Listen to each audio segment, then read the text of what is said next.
Vao miresaka an'izany hoe mamy Ravatomanga izany isika dia ny tonga ao an-tsainy tsirairay dia ilay mpandraharaha izay tsy azo natao ninina tamin'ny fotoan'androny ary ilay mpandraharaha izay isany afaka ny baiko ny rehetrarehetra raha ho an'i Madagasikara izany mpandraharaha mamy Ravatomanga izany. Andao ane ho fantarintsika izay tsy ambaratelo tena tao ambadika an'izay resaka mamy Ravatomanga izay.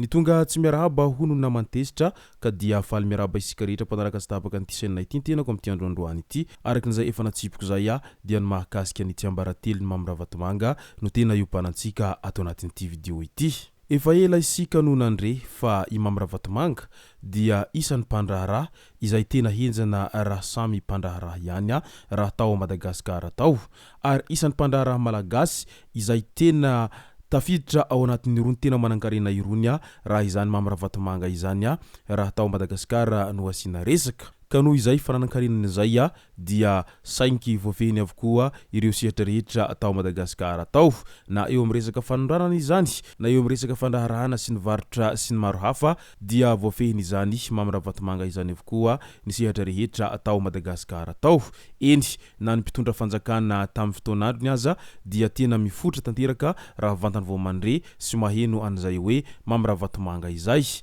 Midika izany fa afaka ny baiko ny rehetra izany mamy Ravatomanga izany tamin'ny fotoan'androny tamin'izy izay tena mbola nanjakazaka tao Madagasikara tao. Na dia tsy filoha faratampony aza izany mamy Ravatomanga izany fa azo lazaina izy izany no tena filoha tamin'ireny fitondrana teo aloha ireny, no izy izay mibaiko ny mpitondra ary mibaiko ny sehatra rehetra na eo amin'ny fitandrona filaminana izany na eo amin'ny fitsarana dia voafehiny izany mamy Ravatomanga izany avokoa ny rehetra tao Madagasikara tao. Maro mametra-panontaniana amin'izay hoe inona marina no tena antony nahatonga ny mamy Ravatomanga afaka nifehy an'izany rehetra izany. Afaka nifeheziny ny fitondrana teo aloha satria toa sarobakoliny izany mamy Ravatomanga izany fotsiny ireo mpitondra teo aloha no izy ilay tompony vola sy tompony harena izay afaka nahodina sy nampiasaina, ary izy ihany koa no tena mpanohana mafatrapo anireo mpitondra teo aloha ireny. Ka izay no nahatonga ny mamy Ravatomanga izay tena nanjakazaka tanteraka raha ho an'i Madagasikara. Eny tena nanao ampimamba mihitsiny izany mamy Ravatomanga izany nandritra ireny fitondrana teo aloha ireny. Tsy vitany efa ataony ampimamba ny fanondranana isan-karazany toy ny letchi, ny lavanila sy ny maro hafa dia mbola anaovana ampimamba ihany koa ny eo amin'ny sehatry ny fandraharahana samihafa toy ny fivarotana fiara sy ny maro hafa, indrindra fa ny fanafarana entana sy ny fivarotana an'izany. Eny hatramin'ny resaka fahasalamana aza dia nanaovana izany mamy Ravatomanga izany ampimamba avokoa raha tao Madagasikara tao. Raha tsy ilaza isika afa-tsy ireny fanambarana izay nataon'ny colonel Patrick tamin'ireny fotoan'andro izay nanenjehana azy ireny ny amin'ilay manao hoe tena fa miopampana mihitsiny io izay facture omendreo ny olona izay miditra ao amin'ny poliklinika ilafy io tamin'izany fotoana izany satria andriato mamy Ravatomanga dia tsy manaiky an'izany ho moramora. Teo ihany koa ny fanomezana any fiara 4x4 anireo sombavambahoaka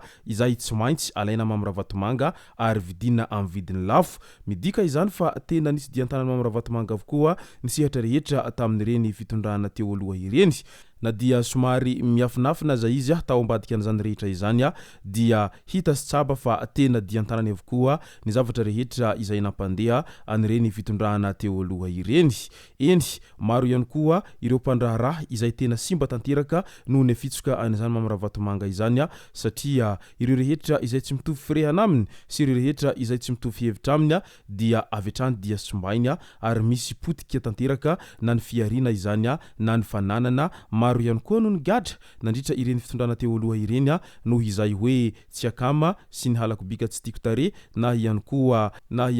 noho izay hoe raisina ho toy ny mpifaninana ireo rehetra mpandraharaha izay azo lazaina fa mba manamanam-bola raha tao Madagasikara tao. Maro ihany koa ny siampiarian'ny olona izay nalain'izy ireo ankeriny tsotra zao ary tsy afaka nanao ninona mo ireo olona izay nanaovandreo an'izany satria andreo tanteraka ny tanàna, andreo ny Madagasikara, andreo ny ny fitondrana andreo ny sehatra rehetra raha tao Madagasikara tao no asina resaka nandritra ireny fitondrana teo aloha ireny ary maro moa ireo izay nijoro vavolombelona tao anatin'izany rehetra izany tahaka ny nataony Roly Mercia izao dia nanao ankamoaka ny tenany ny amin'ny mahakasika an'izay hoe Mamy Ravatomanga izay satria isany nampidoboka azy tany amponja ihany koa i Mamy Ravatomanga no izay raha ankamoaka izay nataony tamin'izany fotoana androny zany. Teo ihany koa ny fanimbana anireo mpandraharaha maro isan-karazany toa andriky Kofalidaya izay nolazainy an'izany Roly Mercia izany fa tsy maintsy namoronana dossier zany i Kofalidaya tamin'izany fotoana androny zany ary nataony fika rehetra mba hampidoboka an'izany Kofalidaya izany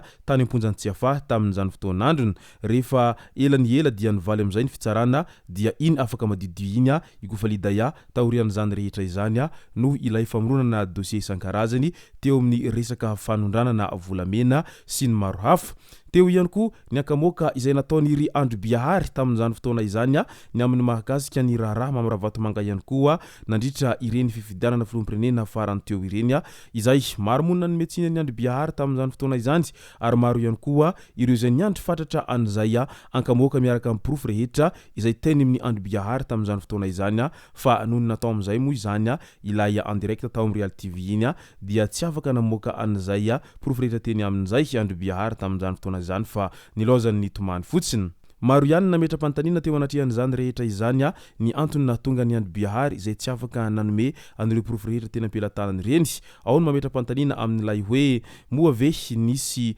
fandrahonana ankolaka izany no nahazo any Andro-Biahary no tsy sahy namoaka an'izay dossier izay tena ampelantanany zay ny tenany ary ho proof zany ihany koa izao rehefa niala tamin'ny fitondrana ireo mpitondra teo aloha ka niazo any Nosy Maurice Mamy Ravatomanga dia fantatra amin'izao ankehitriny izao fa i Kofalidaya izay olona izay tena nampidiriny tamin'ny fonjany Tsiafa tamin'izany fotoana izany no nametraka fitoriana azy voalohany tany Nosy Maurice tany fa tsy mbola nisy malagasy izay sahy nitoroka any Mamy Ravatomanga ankoatran'ny Kofalidaya raha vantany vao niala teo amin'ny fitondrana ireo rehetra izay niaradia taminy sy ireo mpitondra teo aloha sy ny firongony. Midika izany fa niandrikendry-toana efa hatramin'ny ela izany i Kofalidaya mba ahafahany mamalifaty an'ilay zavatra nahazo azy fony ireo mpitondra teo aloha teny amin'ny fitondrana izany no antony izao fitoriana lehibe izay nahazo any Mamy Ravatomanga tany Nosy Maurice izao ary izay niafara amin'ireo fanagejana ny compte bancaire izay misy 750 sy ny fanakatonana ny orinasany rehetra sy ny fisavanany tranony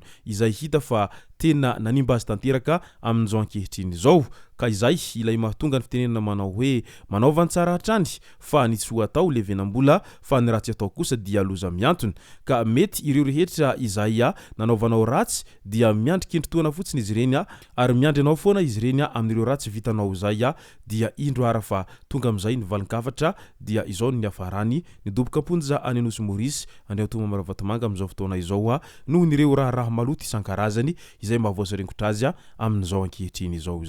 izay no masaka azona rozy tao anatin'ity video ity tomboko lasy tomboko vavy misaoratsika rehetra nanaraka an'ity video ity hatramin'ny farany azadino ny milaiky ny videontsika ary tsarovatrany ny Abonneo amin'ny chaîne antsika mba ahafahanareo manaraka tsy tahabaka ny video zay lefa nahito isan'andro tomboko lasy tomboko vavy mankasitraka dia mirary soa.